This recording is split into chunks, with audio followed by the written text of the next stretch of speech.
Halo, perkenalkan nama saya Romantika Sirait dengan NPM 1970065161519. Nah, di sini saya akan menjawab UTS saya dengan mata kuliah Quantum Computing and Technology.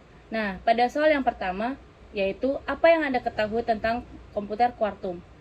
Nah, komputer kuantum ini adalah teknologi yang digunakan sistem komputerisasi yang berbasis pada prinsip kuantum, yaitu prinsip yang perilaku teori dan materialnya itu di tingkat atom dan subatom.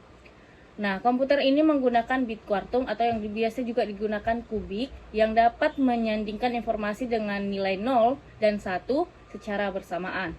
Kemudian soal yang kedua, apakah yang Anda ketahui tentang algoritma yang sering digunakan pada komputer kuantum? Nah, algoritma yang sering kita dengarkan pada algoritma ini, dalam kuantum ini adalah algoritma Grover. Nah, yaitu algoritma kuantum yang menawarkan pencepatan kuadrat dibandingkan pencairan linear klasik dalam mendaftar komputer yang tidak terurut. Nah, sebagian besar algoritma pencarian ini adalah seperti pencarian linear, biner, dan pohon pencarian yang berbasis self-blessing. Ini dapat dikembangkan sebagai tambahan perhitungan untuk menemukan sebuah nilai kurang lebih dari sebuah kunci algoritma. Kemudian soal yang ketiga itu adalah apa perbedaan bit dan kubik. Nah, bit adalah suatu nilai atau unit data kecil yang komputerisasi digitalnya yang pada dasarnya itu terdiri dari biner, yaitu berupa nilai 0 dan 1. Nah, sedangkan kubik adalah satuan informasi kuantum yang menampung kedua nilai itu yang saat bersamaan pada keadaan superposisi. Kemudian pada soal yang keempat, apa yang Anda ketahui tentang sistem kuantum yang dapat digunakan pada penalaran komputerisasi oleh R.P. Feynman pada tahun 1982, yaitu ide dasarnya itu menggunakan fisika. Ide dasarnya itu menggunakan fisika kuantum untuk menciptakan komputer yang lebih kuat. Bukanlah hal yang baru. Mungkin penerimaan hadiah Nobel ini umumnya dikreditkan untuk mengusulkan hal yang kuantum fisika ini pada 1982. Tapi akhir-akhir ini sudah menjadi lebih nyata. Contohnya itu Google, IBM, Intel, Microsoft, dan seluruh rintisan-rintisan yang lain. Kemudian soal yang kelima, apa yang Anda ketahui tentang perbedaan komputer kuantum dan segi manfaatnya? Oke.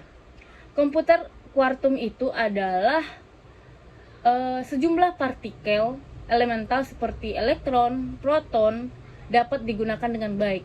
Nah, ini untuk mengisi dan mempolarisasi yang bertindak sebagai representasi dari 0 dan atau 1. Setiap partikel ini digunakan sebagai bit kuantum dan kubik. Sifatnya ini berperilaku untuk membentuk dasar dari komputer kuantum tersebut. Kemudian komputer klasik ini adalah bergantung pada tingkat akhir, pada prinsip-prinsip diungkapkan oleh aljabar boolean. Nah, data ini harus diproses dalam keadaan biner eksekutif pada setiap titik waktu dan bit. Kemudian soal yang nomor 7 yaitu apa yang Anda ketahui dengan masa depan kuantum. Nah, untuk masa depan komputer kuantum ini adalah yang terbesar, yang paling penting adalah kemampuan untuk jumlah yang sangat besar menjadi 2 bilangan prima. Nah, ini merupakan hal yang benar-benar penting karena hampir semua ekskripsi aplikasi internet itu digunakan dan dapat dienkripsi pada sebuah komputer, pada suatu komputer kuantum gitu. Dapat melakukan hal-hal yang lebih cepat dan relatif untuk di masa kedepannya. Menghitung posisi dan atom dan molekul pada saat ini di komputer kuantum ini sangat untuk masa ke depan akan mendapatkan virus yang cukup banyak. Jika Anda memiliki komputer kuantum, bisa mengembangkan obat dan memahami molekul yang lebih sedikit. Yang kedelapan yaitu apa yang Anda ketahui tentang akses URL yang dapat diakses di IBM Quantum Computing Experience. Oke. Yang dapat diakses dalam quartum computing ini adalah suatu quartum advantage. Nah, ini adalah kondisi secara potensial menempatkan kemampuan suatu quartum komputer jauh melebihi dari superkomputer konversial yang paling canggih sekalipun.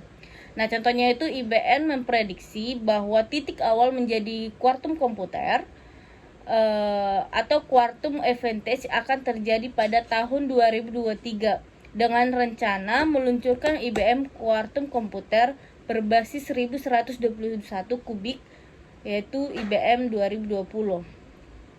Nah, komputer yang berbasis kuantum ini akan melakukan problem solving atau hal-hal yang bersifat yang sangat kompleks yang sedang dikembangkan oleh IBM.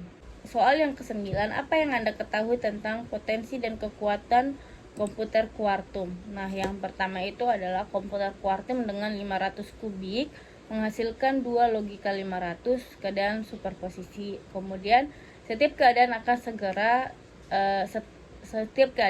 setara secara klasik dengan sebuah daftar tunggal yaitu 500 0 aksen S dan 1 aksen S. Nah, kemudian komputer yang demikian dapat beroperasi pada 2 logika 500 keadaan secara simultan atau bersamaan. Kemudian apa yang Anda ketahui tentang 2 logika 500 itu? Yaitu sebuah komputer kuartum dengan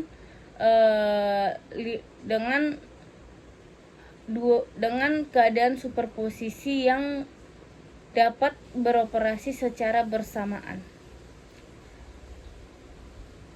Baik, cukup sekian hasil jawaban UTS saya. Mohon maaf jika ada kesalahan kata. Akhir kata saya ucapkan terima kasih.